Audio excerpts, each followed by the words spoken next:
10 choses que vous faites certainement et qui font que vous ne serez jamais un bon coup et que jamais aucune femme ne va dire « Oh, c'était le meilleur coup de ma vie et c'était super et je m'en souviendrai toujours ».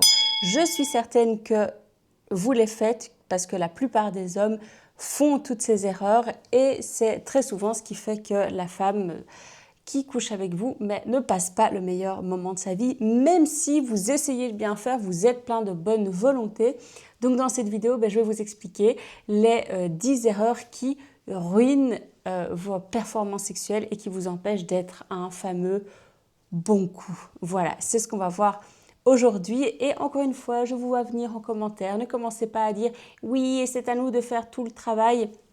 C'est une chaîne qui s'adresse aux hommes, donc je donne des conseils aux hommes. Et maintenant, les femmes ont un autre rôle dans le rapport sexuel. On se fait pénétrer, c'est pas nous qui pénétrons, donc il y a un rôle dans le fait de réussir à lâcher prise, avoir suffisamment confiance pour s'abandonner, connaître son corps pour réussir à jouir. Il y a des tas d'autres choses qui se passent qui ne sont pas aussi dans l'action que ce que vous faites en tant qu'homme, mais qui sont tout aussi primordiales pour que ça se passe bien, l'énergie circule, que vous soyez valorisé, que... Enfin bon. Donc, s'il vous plaît, ne dites pas que c'est à vous de faire tout le travail.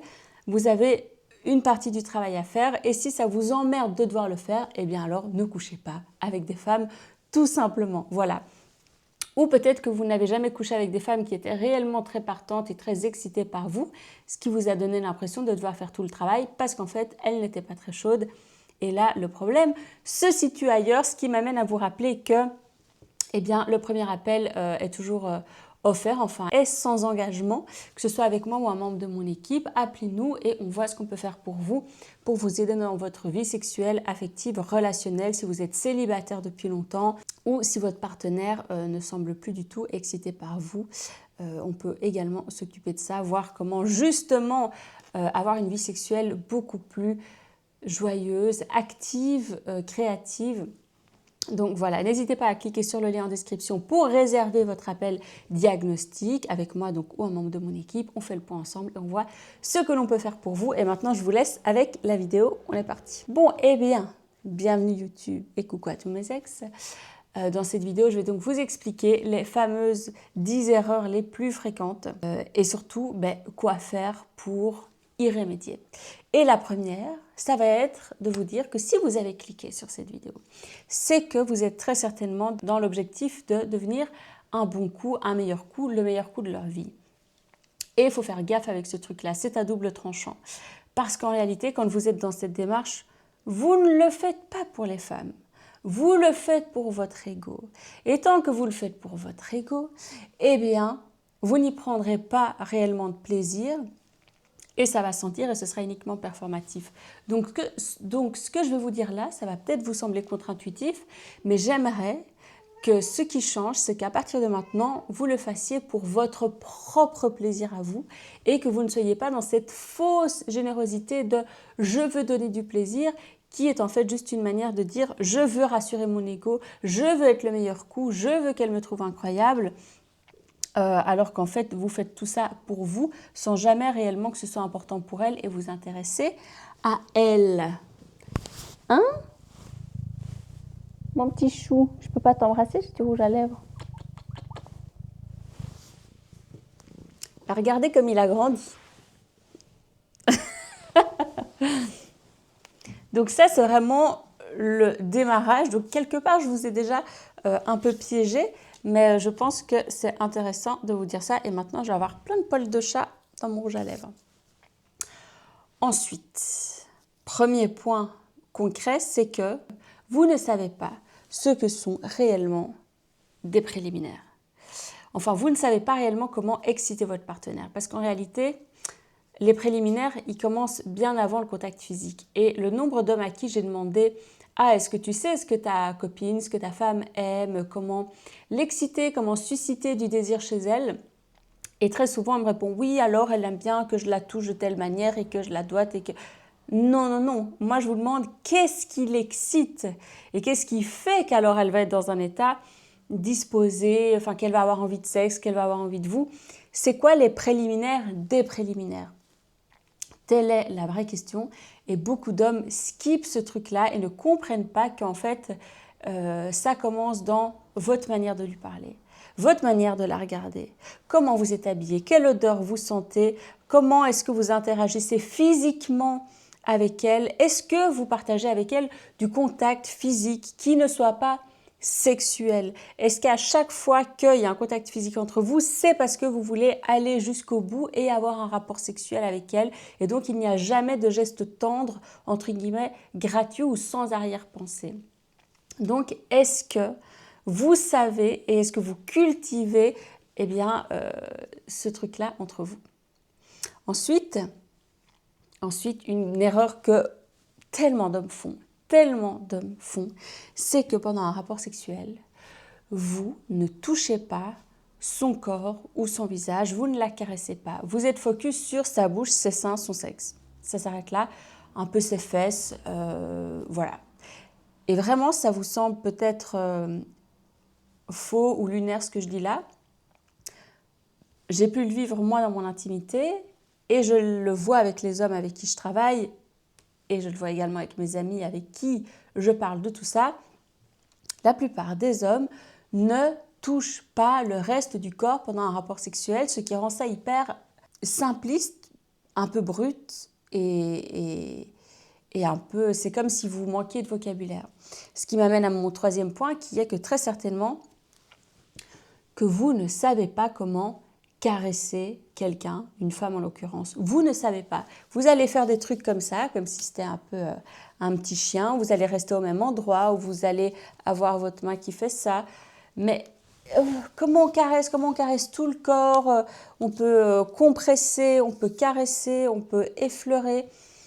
C'est tout un langage à part entière qui est extrêmement érotique et qui stimule tellement le fait de se sentir englobé, que tout notre corps est pris en tant que femme pendant un rapport sexuel. D'ailleurs, même vous en tant qu'homme en réalité, ça vous ferait du bien si on vous touchait de cette manière. C'est tellement difficile alors de se sentir prise complètement. On a l'impression que vous voulez juste comme ça avoir accès à notre entrejambe pour vous défouler, mais que tout le reste n'a pas d'importance et c'est pas très agréable. Ensuite, un autre point, c'est que il est très certain que vous manquez de technique et de variété dans vos techniques. C'est-à-dire que vous savez plus ou moins doigter, mais que d'une seule manière. Oui, mais alors qu'est-ce qu'on fait avec ça si votre manière de faire ne lui plaît pas? Il faut varier, de nouveau, c'est comme du vocabulaire. 1 doigt, 2 doigts, 3 doigts, parfois tous les doigts. Dans une position, dans une autre position, en stimulant plus son clitoris, en allant plus vers son col de l'utérus, en cherchant à la dilater ou en cherchant la friction. Il y a tellement de manières de faire différentes. Apprenez, continuez d'apprendre, arrêtez de croire que vous savez tout ou que vous ne devez pas vous renseigner. Personne ne reçoit réellement d'éducation sexuelle et ce qu'on apprend à l'école est ultra sommaire. N'ayez pas honte de chercher de l'information, de demander, de regarder du contenu en ligne, de chercher de l'information pour améliorer vos compétences. Tout simplement. Si c'est quelque chose qui vous obsède autant en tant qu'homme, et la plupart des hommes sont obsédés par le sexe, mais devenez meilleur. C'est fou d'être autant obsédé par le sexe en étant tout aussi mauvais. Je vous taquine un peu, mais quand même. Bon, il y a vraiment un décalage entre votre intérêt et vos capacités réelles. Également, ça rejoint un autre point donc, qui rejoint ce que je vous ai dit dans mon intro, c'est que vous êtes focus sur son plaisir et sa jouissance et sur son orgasme comme si c'était le truc ultime, sans tenir compte de tout le reste. Et en faisant ça, vous n'êtes pas du tout connecté à elle et à ce qui se passe et vous êtes totalement autocentré et vous êtes juste là pour vous rassurer et prouver quelque chose par rapport à votre identité en tant qu'homme. Et je comprends bien sûr que ce soit rassurant de chercher ça chez sa partenaire. Nous, en tant que femmes, évidemment que ça nous frustrerait si notre partenaire, il ne jouissait jamais. Mais ce n'est pas le but ultime. Est-ce que tout le moment est agréable? Et c'est pas grave si chaque rapport sexuel ne se termine pas par un orgasme en apothéose. Parce qu'en fait, l'orgasme, à un moment, c'est une réaction physique et physiologique. On peut y arriver, mais c'est pas parce qu'on y arrive que le reste du chemin a été chouette. Pas du tout. Et vous devriez aussi le savoir en tant qu'homme, justement. Ce n'est pas parce que vous éjaculez que vous avez eu un orgasme. Et le problème aussi avec ça, c'est que vous n'êtes pas du tout connecté à elle et vous êtes connecté en fait à votre excitation à vous et à votre rythme à vous, à votre scénario à vous. Parce que si vous étiez connecté à elle et à ce qu'elle ressent, mais vous ne la pénétreriez pas, vous n'iriez pas la pénétrer juste après 10 minutes de préliminaire parce qu'en fait elle n'est pas prête, parce qu'en fait elle n'est pas excitée, parce qu'en fait elle n'est pas assez lubrifiée. Alors quoi, vous allez mettre du lubrifiant? Mais elle était pas prête. Donc c'est vraiment manquer de respect à son corps et à son rythme à elle que de mettre du lubrifiant en fait. Faites le taf, à un moment faites le job. Un autre point alors ça va être que vous ne parlez pas de sexe. Et dire après un rapport, alors t'as bien aimé, c'était bien, t'as joui, c'est pas ça parler de sexe. Déjà pendant le rapport, de temps en temps, demander ça va, est-ce que je continue, j'arrête plus vite, de demander. Et c'est pas faire des longues phrases, et c'est pas non plus dire oh est-ce que tu me donnes ton consentement, c'est juste s'assurer que elle est à l'aise, elle est ok, tout va bien, machin, parce que plein de femmes n'osent pas le dire, donc donnez-lui l'occasion au moment même d'exprimer si un truc ne va pas. Parce que quand même, le rapport sexuel est souvent rythmé par votre érection, surtout en tout cas la pénétration. Donc, bien sûr qu'on sait qu'il ne faut pas non plus trop casser l'ambiance ou casser votre rythme parce que sinon après bon ben c'est foutu. Alors quand il faut le dire, ben faut être capable de le dire en tant que femme, évidemment, style ben ça me fait vraiment mal ou j'en ai vraiment marre. Mais quand c'est cet entre-deux où bah oui, c'est bof, mais en même temps, on n'est pas sûr que vous sachiez faire mieux et on a peur que vous perdiez votre érection, machin. Donc c'est bon, à vous de donner l'occasion à la femme de dire bah en fait ça va pas, mais en fait va plus vite, bah en fait va moins vite, en fait s'il te plaît change de position, ah en fait là ça me fait un peu mal. Demandez-lui pendant et le dire après si vous demandez alors c'était bien, alors t'as joui. Mais c'est très difficile de répondre non à ça parce que c'est des questions qui sont très fermées. Et on a l'impression que ça va la foutre mal et que ça va mettre une sale ambiance et que de dire ah ben non, non j'ai pas joui, ah non c'était pas bien, c'est pas comme ça qu'on parle de sexe. Donc déjà parlez-en pendant et puis parlez-en après, mais mieux en disant tiens à tel moment peut-être je t'ai senti un peu moins dedans, est-ce que c'est le cas? Ben, n'hésite pas à me dire la prochaine fois si jamais tu veux que je change quelque chose. Et évidemment avoir aussi des vraies conversations en dehors de ces moments qui peuvent être un peu vulnérables aussi pour ben, en parler calmement, encore une fois en montrant que vous êtes capable d'entendre ben, ces éventuelles critiques sans vous vexer et que l'idée ben, c'est d'être là pour juste que ça aille mieux, mieux vous comprendre, mieux vous connecter. Et évidemment, vous aussi apprenez à lui dire, mais tu sais, quand tu me masturbes, ceci, cela, beaucoup de femmes ont du mal avec la masturbation. Osez en parler de manière dédramatisée. Et alors quelque chose que beaucoup d'hommes font, tellement d'hommes font ça, c'est de répéter toujours le même scénario parce que vous avez trouvé une fois quelque chose qui marchait. Mais vous n'avez pas compris que peut-être la fois où ce quelque chose a marché, c'est parce que c'était nouveau et différent et que c'est ça qui l'a excité. Et donc vous continuez à répéter ce scénario en pensant qu'elle adore ce scénario, alors que ce qu'elle avait aimé, c'était simplement la nouveauté. Donc faites attention et je sais aussi, de nouveau, c'est parce que ça vous rassure de savoir qu'elle va jouir, parce que vous avez quand même cette responsabilité sur vos épaules. Eh bien, comprenez qu'en fait, parfois, c'est pas grave si on jouit pas, mais c'est gai d'essayer des choses différentes. Et il faut accepter cette réalité du sexe qui est que parfois ça foire, parfois c'est gênant, parfois ça sent mauvais, parfois on perd son érection, parfois on n'est pas lubrifié. C'est comme ça, il faut accepter cette réalité, prendre ça peut-être, se prendre un peu moins au sérieux dans le rapport sexuel, parce qu'en fait, ben, c'est pas grave et c'est une recherche. Et c'est là où ça devient intéressant, c'est que c'est une recherche et on découvre ensemble, ça marche pas, on aime bien, on n'aime pas, on essaye, ah ben tiens, on ne s'y attendait pas en fait à ce que ça nous plaise. C'est une recherche.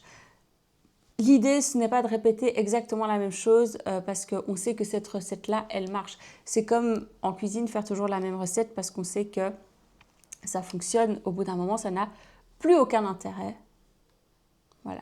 Ah, mon avant-dernier point, qu'est-ce que je l'ai entendu, qu'est-ce que ça m'exaspère, c'est les hommes qui sont très binaires dans leur vision du sexe, c'est-à-dire, ah oui, moi, soit je baise, soit je fais l'amour. Comme si, en fait, le réel n'était pas plus complexe et qu'il y avait plus de nuances. Alors, ok, parfois on est dans quelque chose de plus violent et superficiel, et parfois on est dans quelque chose de plus tendre et plus lent et plus incarné, mais parfois on peut baiser, entre guillemets, pour reprendre ces termes, hein, d'une manière super intense et profonde avec une connexion totale et une synergie et c'est hyper presque mystique, comme on peut faire l'amour d'une manière plan-plan. Et inversement, donc en fait, ces termes sont stupides, comme dire oui, vanilla sexe ou BDSM. S'il vous plaît, le réel n'est pas comme ça. Et si vous en parlez en ces termes, déjà, on dirait que vous avez regardé un peu trop de porno.